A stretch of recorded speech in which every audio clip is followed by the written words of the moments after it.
Aštuntasis uždavinys su parabolė. Parabolė pavaizduota paveikslėlyje ir pati paprasčiausia pirmoji parabolė, su kuria susipažinome, tai yra y lygu x kvadratu. Tai jau susipažinome, ačiū Dievui, pagrindiniai mokyklai. 10 klasėje jau ten. Rimtas jau, vadinkim taip, uždavinys. Grafikas pavaizduotas paveikslėlyje ir pirmas klausimas skamba taip. Užrašykite funkcijos y lygu x kvadratu apibrėžimo sritį. Žinoma, reikia žinoti, kas yra apibrėžimo sritis. Tai yra galimos x reikšmės, su kuriomis funkcija turi prasmę. Tai yra, kokius skaičius galima įrašyti vietoj x, kad jis turėtų savo y. X kvadratu.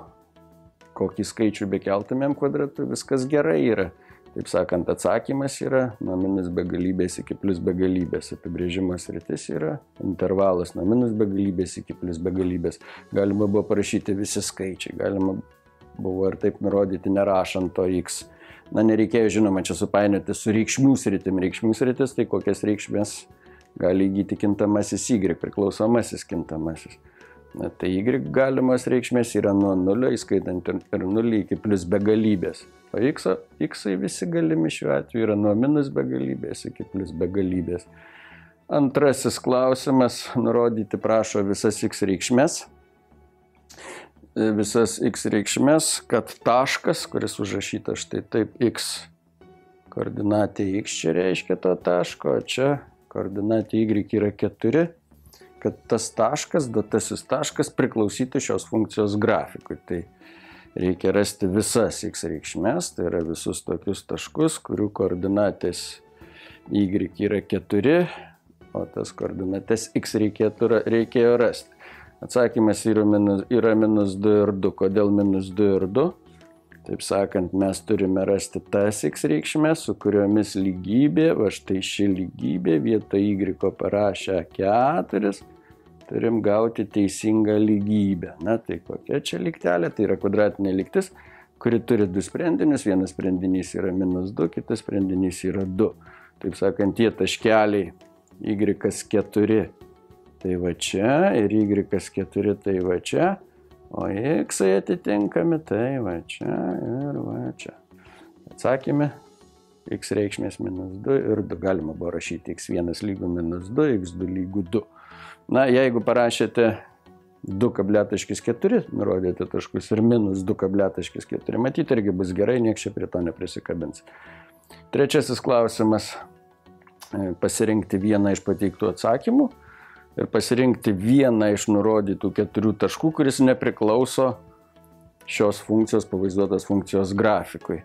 Kitaip sakant, vietoj x parašę minus 5, o vietoj y parašę 25, tikrinam, ar ši lygybė yra teisinga. Kai x minus 5 ir y 25, taip. Minus 5 kvadratu lygu 25. Imam kitą tašką. X 3, y 9. Ar lygybė bus teisinga? Taip teisinga, nes 3 kvadratu lygu 9. Tiek taškas A, tiek taškas B priklauso šios funkcijos grafikui. Na, taškas, kuris punkte C nurodytas, jo koordinatės yra 16 ir 4. Vietoj x rašom 16 ir 16 kvadratu lygu 4, ne. Čia žinoma, kur gudrybė, kad nesumaišytumėm, žiūri. 4 kvadratu lygu 16, bet 16 kvadratu tikrai nelygu 4. Teisingas atsakymas yra C, nes taškas šiame punkte nurodytas taškas nepriklauso šios funkcijos grafikui. Ir aišku, reikia pasitikrinti, ar taškas D priklauso. Taip, D priklauso, nes 6 kvadratu tiksliai yra 36. Teisingas atsakymas buvo pažymėtas raidelė C. Na ir paskutinis uždavinys prašė nubraižyti grafiką y lygu minus x kvadratu plus 1. Minus x kvadratu. Na, ir čia dar buvo ta pati parabolė pavaizduota, ją mes matom. Jeigu x kvadratu yra grafikas toks, tai minus x kvadratu yra toks. O plus 1, tai dar tą plus 1 grafikas pakyla per vienetą į viršų. Taip sakant, apverčiam šitą grafiką ir pakeliam į viršų. Arba ir kaip kitaip galėjote, sudarydami lentelę ten braižyti, nebūtinai naudoti šiuo. Bet atsakymas turėjo būti toks. Viršūnė yra taške 0,1 ir kerta šis ties 1 ir minus 1. Kai x vienetas, tai y 0. Statom 1, 0. Kai x minus 1, irgi y 0. Kai x 0, y vienetas. gabalio šakos žemyn. Toks nesunkus ir greitas uždavinys.